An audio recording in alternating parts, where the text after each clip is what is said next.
Welcome everybody to the Destiny Dugout.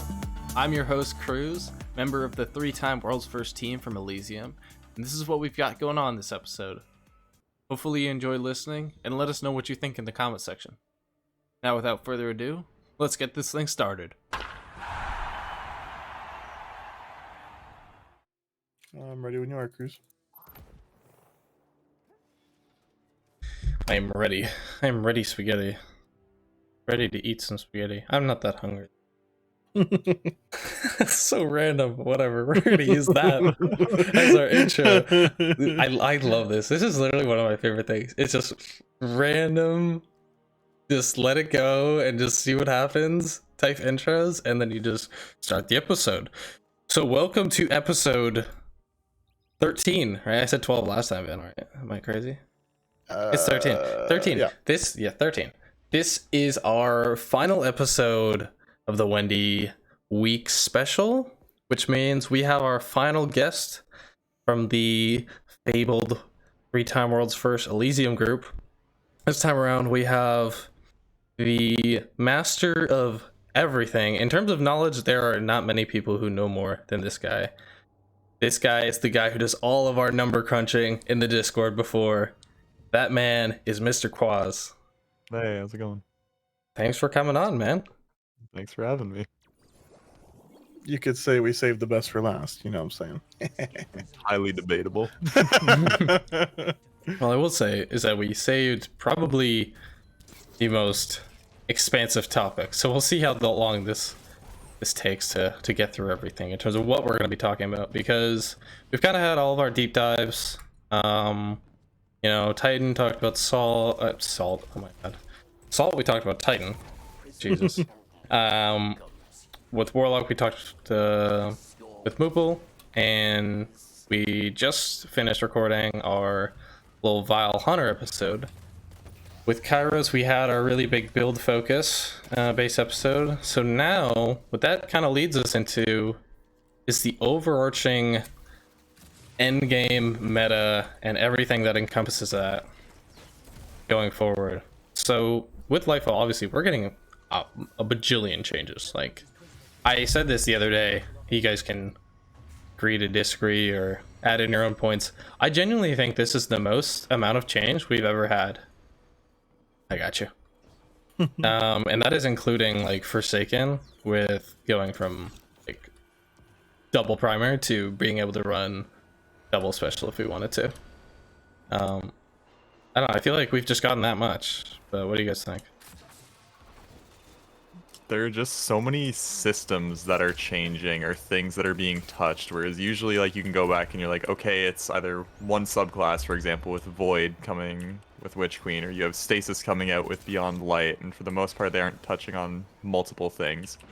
I'm getting hit by every train. But You are the there's train just hugger. so many things. Yeah, I'm just living up to the name. It's not even the train that I got it from yet.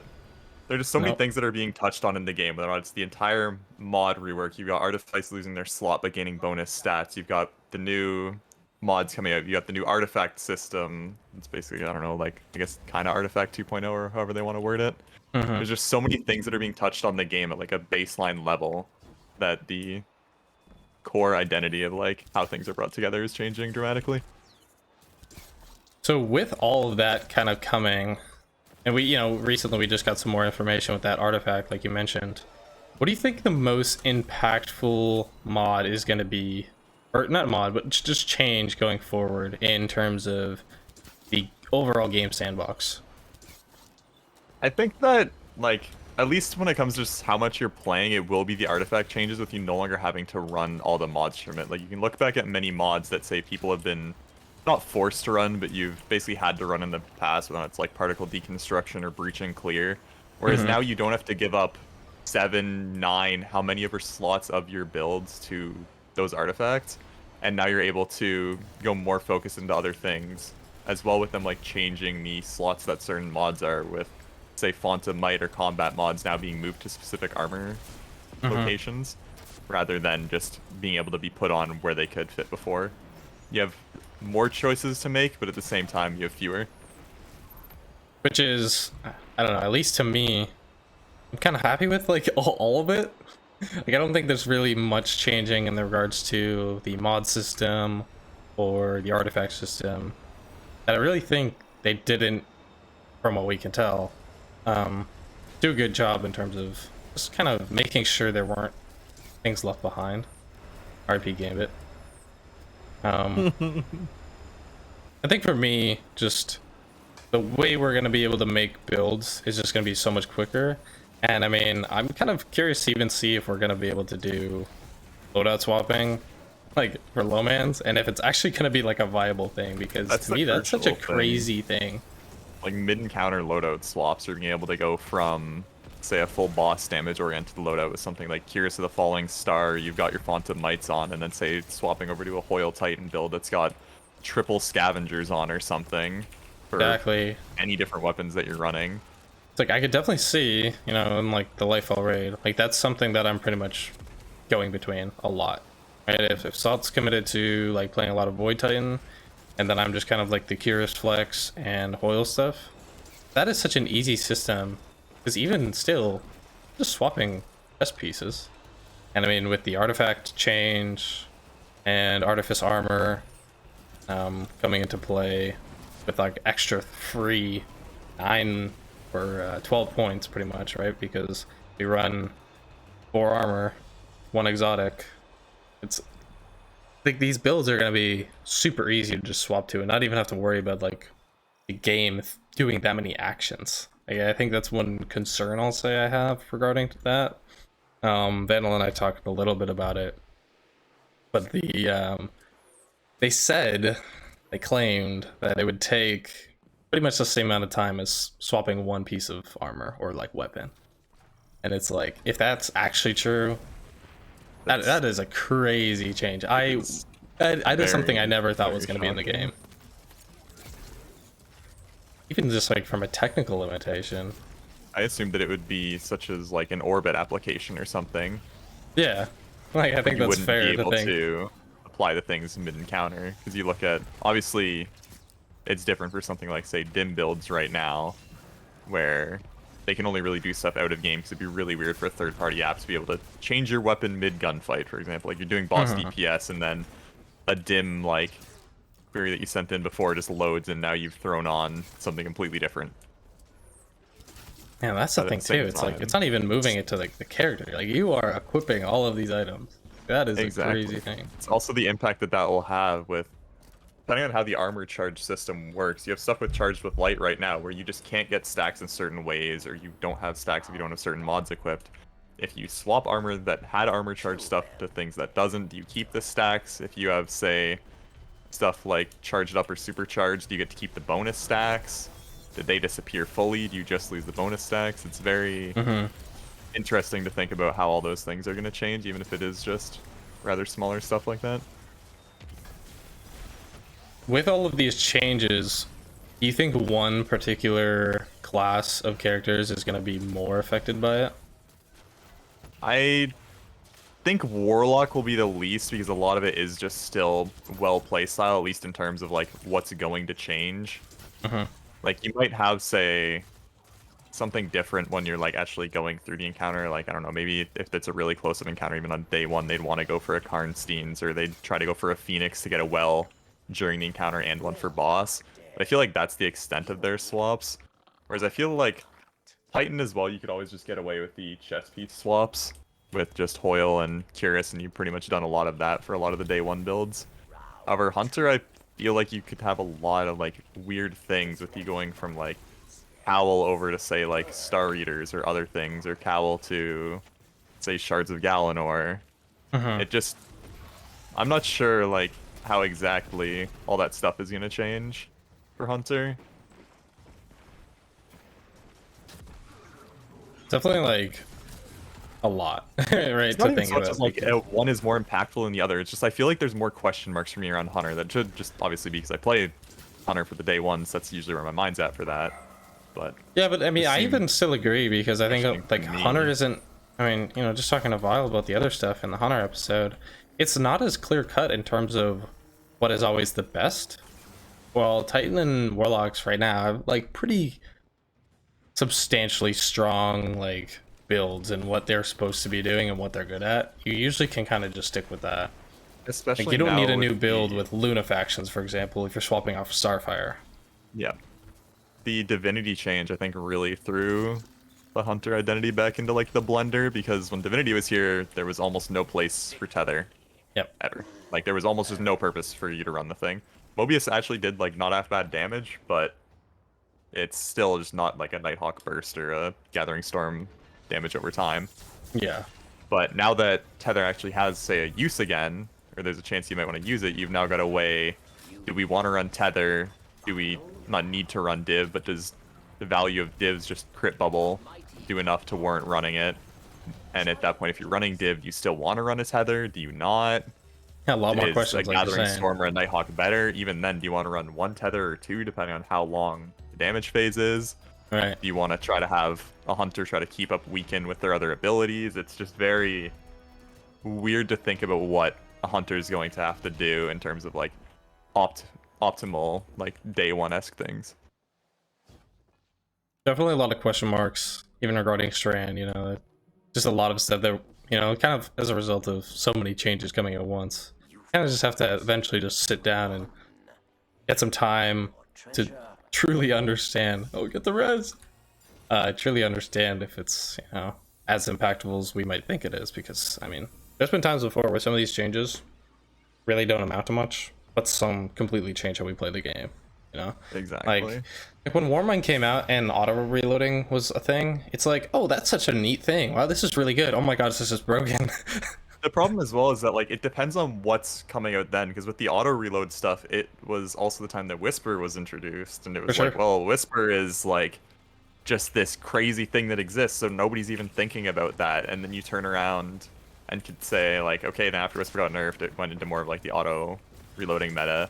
And you'd say, like, even just something like minor, that when changes happen and they cause people to think, you have stuff like the Hunter burn to cause auto reload to try to get your, like, pseudo auto reload for like 5 seconds immediately after it got taken out of the game. People were trying to think about ways to basically replicate old strats and make them work. And it just forces people to innovate and think more, whether or not that's finding stuff that was even better than what was in the game before, or what the strats were. I'm being murdered by everything. Oh, good. I thought there were strats in the game before that are now having to be innovated on, or just completely new ideas that were completely possible before, but just nobody had really thought of, or they weren't fleshed out.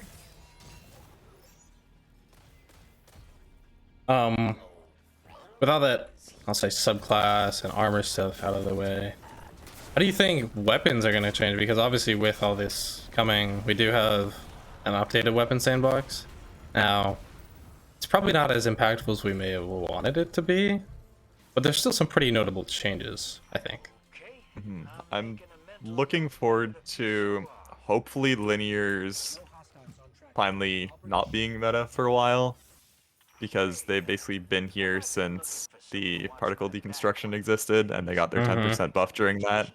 And hopefully it'll go back to a time where, obviously there's times where even you would use linears right now, like say like Aatrox situations where it's very tiny burst, but almost anything that wasn't an instant burst DPS was just you linear it.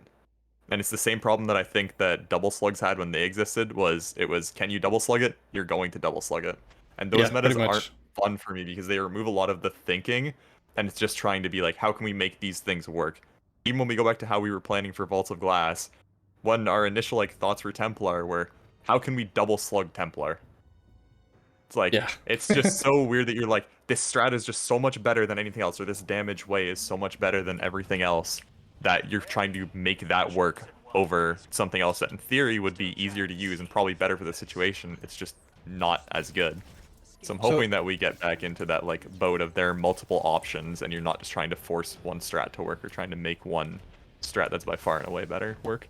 Yeah, I mean, I was gonna say, I think that's interesting what you said, because what we did and what we've been doing pretty much is we have the DPS meta, and we basically just ask ourselves, how do you put the DPS meta into this encounter, right? We're just trying to wedge it in there and make it work. Whereas I feel like, and I agree, we should be looking at the encounter and being like, okay, now what's the best option here? Like, what do we do for this encounter specifically, right? Rather than just shove double slugs or linears at everything. and just have it be the end all be all. Which is exactly my point, something bro. that, like, the Sorry, real quick. current... Oh yeah, go ahead.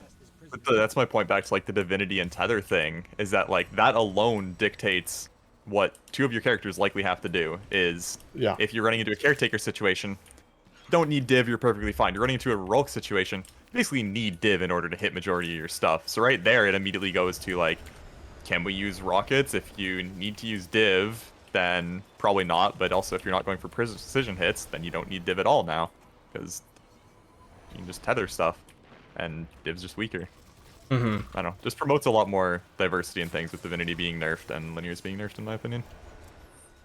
I mean, It requires linears are more kind thought. of that, like, old whisper philosophy of, well, if it's a really long damage phase, you have this, you know, pseudo infinite ammo weapon that can put out really good damage, but it's not necessarily the best, right? And right now, it would be considered the best.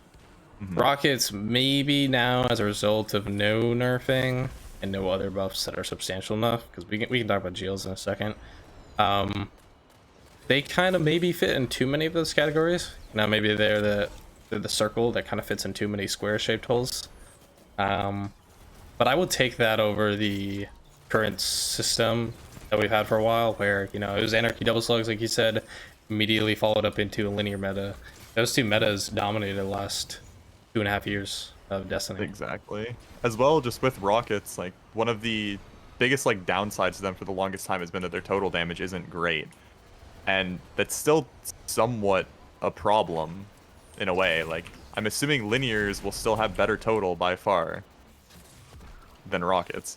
Yeah, definitely Obviously, on depending their on own. like buffs and stuff, but like, and that's the other nice thing about rockets, as you mentioned, with like on their own, is you get to pair with so many other things with rockets, whether or not that's like you're going for like Izzy rocket swaps is like the normal, or even if you're doing something like, before at the time it was Arby, but it could be like a different, say, legendary sniper, if there's some other like exotic primary that you just not need to run but want to run for that section, or just makes it super useful.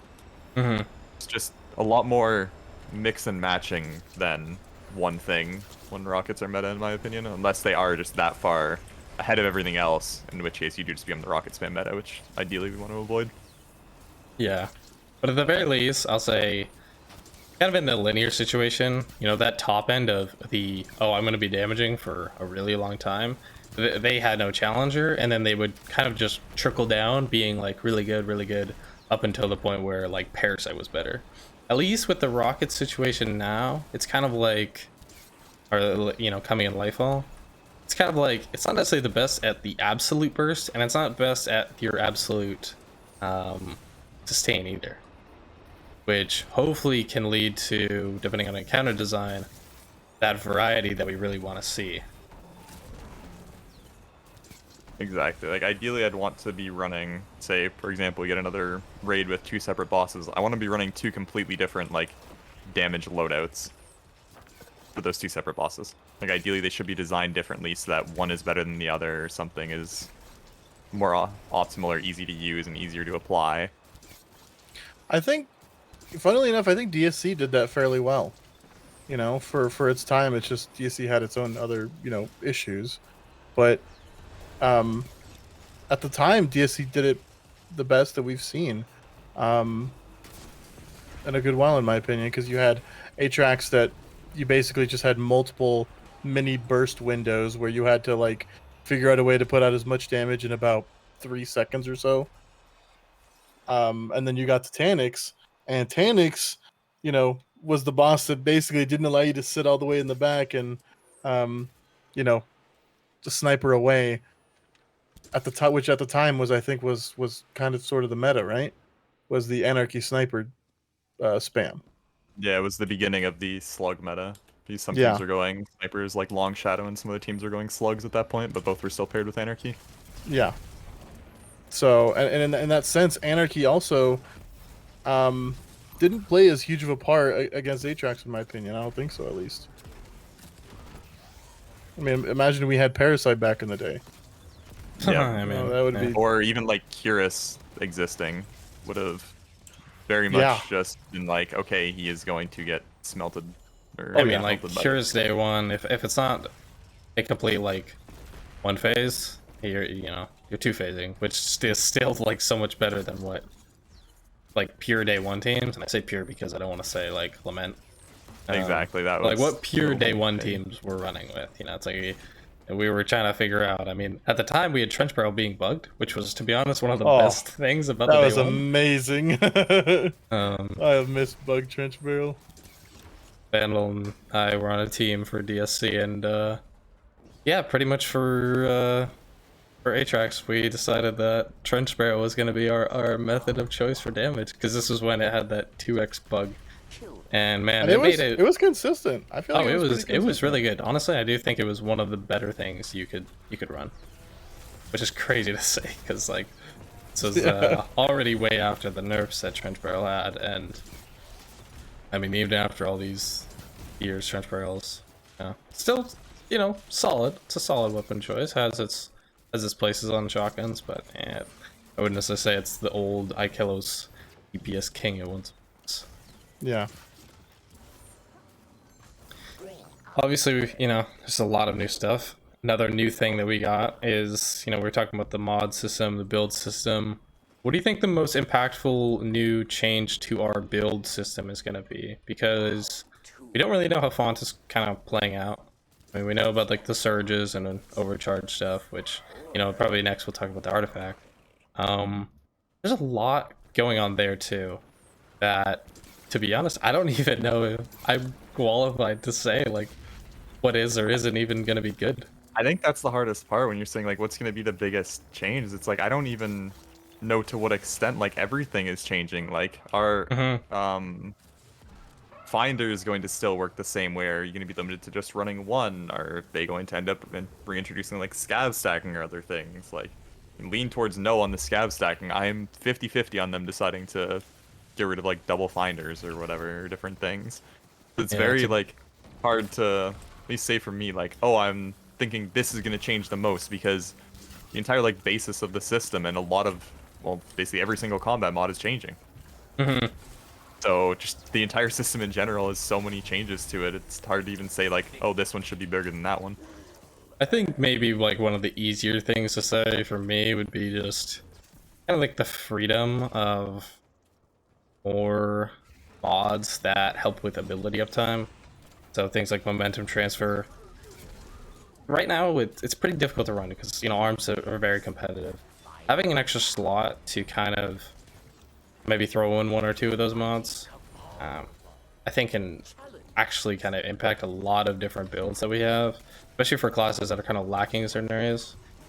For example, like, you know, hunter systems where you feel like you can't run any mobile, having something where damaging with your nade gives you class ability when you don't normally run it is a pretty noticeable mod. I don't know if it necessarily plays out to be like a day one impactor, but I think in terms of what we know going forward, that's something that I would be looking forward to messing around with.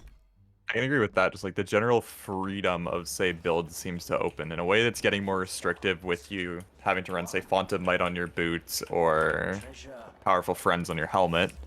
But at the same time, you no longer have to run all these artifact mods. You no longer have to try to fit in 5 combat mods, because by the appearance of them saying you can stack Font of Might, seems like I'm going to be able to stack on a lot more combat mods than, say, I did before. If I want to sacrifice, say, my loader on my gauntlets, I no longer have to worry about the loader slot or the combat mod restriction or the artifact mods if I have to run champion mods, and I can now go into more just whatever I feel like running there. It just seems like there's more freedom in a way of you're going to be able to run multiple of things easier, be able to have more specialized builds easier if you are able to isolate those pieces for those things.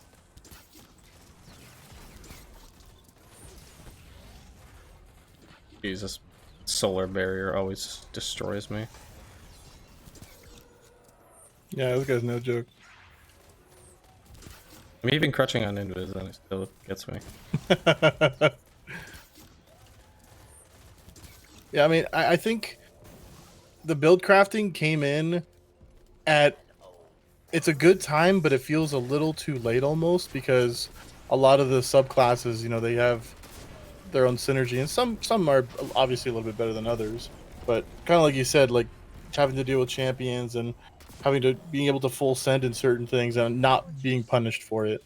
You know, that's just the biggest thing is, and with all of that, the way that they're able to just seamlessly integrate kind of just dealing with champions as an enemy is just going to be so nice, because right now the way I see it, champions are just speed bumps. Like, you have to cater an entire build and do, like, 7 cost unstoppable GL to deal with champions, and Oh it's my gosh, 7 nobody costs. likes this. Stop Nobody. reminding me. Not a It's single killing my person likes arms. 7 cost unstoppable GL. Exactly. Like, even with you mentioning, like, Cruz brought up momentum transfer before. I can probably count the amount of times on one hand that I've been able to think about running momentum transfer, any of those additional arm mods that aren't loaders or champ mods on one hand, because you're forced to run those things in so many activities or just so many things in order to be able to play the game, that those mods were completely out of thought, or like out of sight, out of mind sort of thing, because you never had access to those slots before. And they just get pushed so far down the priority list that, you could, I mean, I run those mods, I try and make them work as much as possible, but then, like I said, 7 cost unstoppable and GL, it's really sucks. Yeah, like the problem being, like, at least with class item, like, say Hunter really likes running utility kickstart. Well, you're often running 2 or 3 artifact mods, so there goes your utility kickstarts. And oh, you want to run momentum transfer? Nope, you gotta run 2 champ mods for this. You gotta run either unstop GL or unstop hand cannon, and then unstop pulse if you're not. And then losing running fastball. Oh my god! People who, I feel so bad for the people who like play with fastball and really enjoy using it, because I'm lucky that like I basically never use fastball, so I never feel the need to run it. But I feel so bad for people who like either try to pigeonhole a way to find it, or have tried to like force their way into it. And just that seems so awful. Ever since Forsaken, every single armor piece I've ever gotten on my arms has had fastball. Yeah, so I am just down 1 slot and 1. Exactly. I'm sort of the same way. 1 cost. And I'm already complaining about like not being able to run momentum transfer, and I don't even have the fastball problem of another one of my slots being gone. This is the thing that makes Quazz great, because he the way he says it compared to the way Moopel says it is just, he's like, oh, I understand how that must suck. Moopel's like, oh, you guys are stupid. Yeah, the same way Vile's like, oh, you should run strafe jump, it's just better. Quazz is like, you know what, no, triple jump's actually better, and I am a hunter main. Great takes all around. Triple jump. I've run triple jump since year 1 of D1 when possible. It just feels awkward for me to not do. Yeah, same. Like, every time I've used it, I just... PvP, if it's, like, objectively better to, like, evade or whatever, I'm like, I just can't. Like, the changing of the jump from, like, mode to mode is even crazier to me. Like, you play Hunter in PvE for, let's say, 80% of the time, and then you play PvP 20% of the time. Right there, 5th of the time you're on your Hunter, you have a completely different jump. Yeah, that's insane to me. I'm like, nah, I tried running that a few times in PvP, and I would go to hit the spacebar a second time, or I wouldn't be expecting my strafe to take me as far as it does. I know some of that is just getting used to it, but at the same time, like, it's hard to get used to it when you're not like using it all the time, right? It's like I couldn't imagine being like a warlock and be like, yeah, I'm gonna use strafe glide now. Like the people who do that for Heat Rises is another thing. It's like I just can't. It's sorry. It just doesn't feel right. I know jumps to be a certain way, and that's how they are. Exactly. It's the same way that, like, I know a lot of people love Catapult Titan. I just can't. I just use strafe. Like, the only time that I ever throw on Catapult is for sword flying, and that's just a completely different, like, say, set of inputs or what I'm doing than what I'd normally do on my Titan. Because normally it's just use my 2 hits. I don't have to worry about, like, canceling it, and I just float or glide kind of like I'm on a warlock in that same way. Whereas, like, Catapult and sword flying is completely different. So at least there it's, like, dedicated to, this is only different when I sword fly, and that's the only time I have to think about it being different, and then immediately I just change it right back afterward. Whether or not, like, my tether. One of them is, say, better or worse, it's just so much of, like, what I've gotten used to, and it's not a difference of, I prefer running grenade launchers for DPS versus linears right now. It is very much more of a personal preference type thing. We kind of briefly touched on how the artifacts, like, it's like running unstopped GL is just not going to be a thing. Like, it's just passively applied. I really hope it's just a one-click, real quick aside, like, to change their mods. That would be really nice. It sounds like it has to be a full reset of the artifact. No, I mean, like, to, like, buy them again. Oh, like, yeah, instead of holding it. Yeah, that would be just a little bit of time save Yeah, that would just go along. But besides that, I mean, this artifact that we got to see from the TWAB, I don't know, has there been like a better one? Like, I mean, maybe in terms of most impactful mods, like no, because like Breach and Clear was so broken. The problem is It's we don't these- know how impactful some of these are. Like, we don't know the numbers behind them. Because sure. you can say take the one where your void weapon damage gain a boost after you defeat a target with a void weapon when at least one of your abilities is charged. That's already like 4 separate caveats of like damage that you could have. Like, does it just count super or does it not count? Or sorry, not does it just count super, but does it count super or not? Does it just count your basic abilities? And then is it like a 5, 10, 15, 20, or is this like a 10, 20, 30, 40? Because that can be very different in terms of how impactful it is. Like, if you were to say have done weaken clear versus some of the other things, I'd say weaken clear is very good, but it's not to the point of game changing that breach and clear was when it existed, because it also came out during the Heart of Anarchy meta. Yeah. I So know, just like the impact of that. Same thing with like particle deconstruction. If particle deconstruction is just an additional, say, like 10% to linears on top of it instead of 40 as like a debuff to them, like that definitely changes how impactful it is. You have the same thing with like the varying super damage as well. Like if that ends up being an extremely high number, it's gonna be up there on terms of like most impactful, say, artifact mods or even artifacts in general. I'm sorry, Vandal. I just decided to kill I that needed a first one. finisher. I was gonna Yeah. do the next one. I think the first one that like really caught my eye is the like popping a super makes the what's that, like the other Oh, that one is the one I'm elements. most looking forward to Like, testing. like that you is know, the thing that I could see day one meta as being revolved. Like 100%. yeah, like does it, you know, with like a well being cast and a tether being cast, it's like, okay, you've got this essentially chaining almost damage where one's giving it to another and then this person's able to give it to another person. That is a crazy One thing that I'm ability. kind of hoping, although I know it almost likely will not happen, is that those buffs stack for each of the different supers you cast. So if I'm on Arc, you're on Stasis, somebody else is on Void, each of us would get like a 2x of the buff. That would be Or really say cool. you're running, one person's on each of the 5 separate things then you get 4x of the buff. It'd just be really cool and nice, like even promote more diversity of like, chances are you're not going to get the Warlocks off well, but even just like potentially moving a Titan to Strand if it's not a good time for, say, Curious, or you can't use Curious on that boss and they don't have another thing that they need to run, you can now be like, okay, I'm on Strand for, well, it sucks that your entire thing is influenced by one mod choice. It would be unique in that way where you're promoting people to go to different things. So you now say like a Celestial Nighthawk Hunter and a Tether or something, along with a Stasis Titan and a Strand Titan, or you have a Gathering Storm Hunter or something, or a Curious Titan. There's just a lot of different things that could happen. Sadly, I don't think Warlock's changing at all for that, because Well of Radiance is what it is, and the other supers aren't anywhere close. Yeah. But I could Yes. definitely see Hunter and Titan changing a lot if that was allowed to stack, and it'd be pretty neat to incentivize more diversity in terms of subclass choice. I have so much rocket ammo, I'm just gonna add. Oh no, even more. How about some No, more? too It's much in the door, ammo. don't worry about it. Oh, thank Yeah, goodness. that ammo's gone.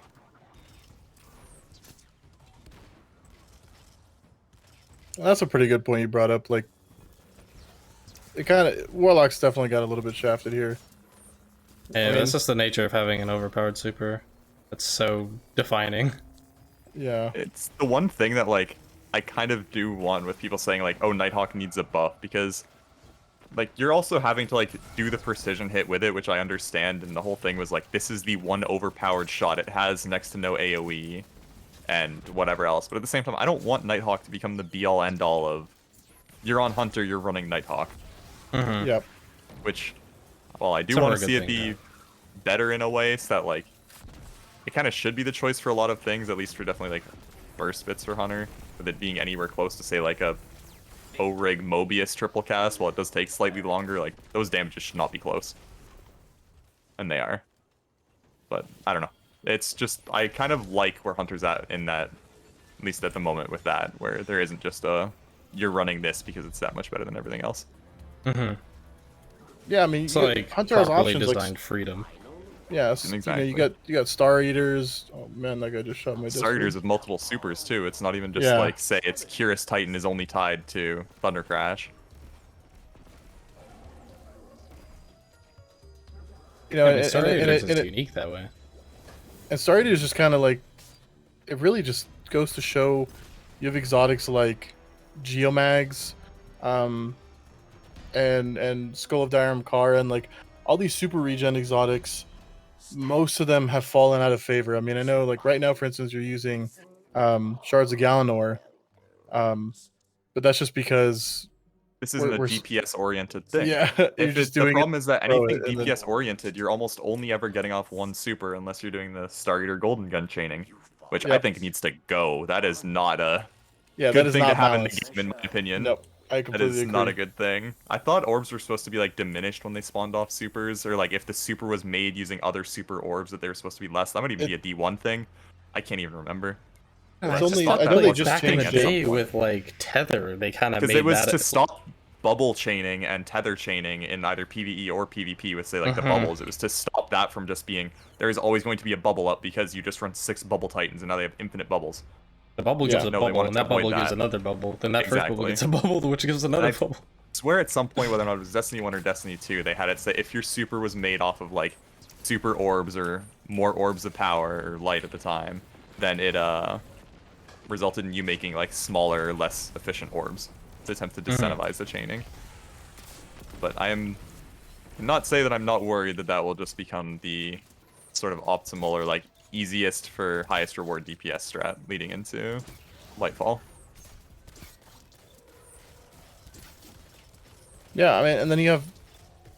I just think every hunter just has that go-to exotic in Star Eaters, and it just it I just kind of wish that like every other class had that freedom. I agree, but at the same point disagree, because you obviously are saying like the hunter has the freedom, but it's still just locked into that one exotic. Which is almost the then problem in and of itself, which like you either get locked into an exotic or shouldn't- into a subclass, you know? I agree, but I Which feel like sucks. there's the problem is just like with the way that supers are, you're going to be running an exotic that's going to buff your super. Yeah. And that in itself is like just part of the issue is that you will never run Thunder Crash without running Curious if it's a damage thing. You will never Yeah. run Gathering Storm without Star Eater Scales. You will never run Golden Gun without Nighthawk unless you're doing the chaining, which is like a completely different DPS idea. But it's like it's just completely tied into if you ever want to run something or almost anything is decided based on the exotic damage supers. Which is just something that I'm hoping that eventually we get away with. I understand why they're there, so that you have something like really cool, like you have Curious dealing how much damage when it hits the Thunder Crash. But at the same time, it makes the regular Thunder Crash borderline unusable for without it. Yeah, I mean that seemed. I already brought up Geomags twice, but that's effectively the same thing with Geomags. Like Chaos Reach is completely awful, and even with Geomags, it falls short of a lot of different supers because it takes forever. You know, Even if they were to buff Chaos Reach, though, you're then pigeonholed into running Geomags, which Exactly, again, you just, can't- like, comes into that problem. It's like, exactly. sure, It you just buff continues. Chaos Reach, that's great that it becomes another alternative, but you have to run Geomags. You can't run Crown of Tempests or other things, like, or any of the Which is other, pretty like, much how Arc it used to Warlock be. stuff. It's like, When it's Chaos just Reach a came out, problem. Crown of Tempest wasn't really good. It was like, okay, just use Geomags because Geomags is the best Arc Super on Warlock, and that's what matters the most.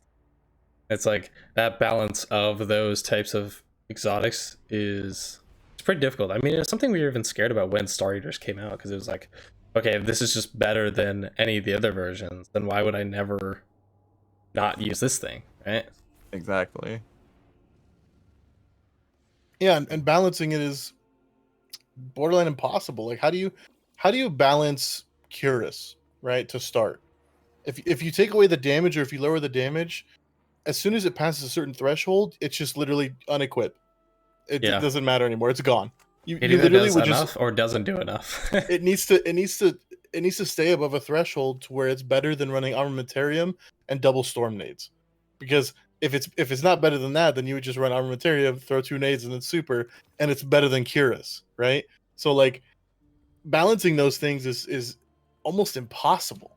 Part of me You know, like- feels in a way that they need to just remove the like damage, say, stacking exotics. Well, I know that like part of it is like the identity, like Celestial Nighthawk is like the one super powerful shot, but at the same time, it makes it so you can't run it in almost anything without it, and it makes it so hard to balance. Like you take Thunder Crash, they can't buff Thunder Crash unless they decide to do it, in which case they then have to nerf Curious by the at least offset amount.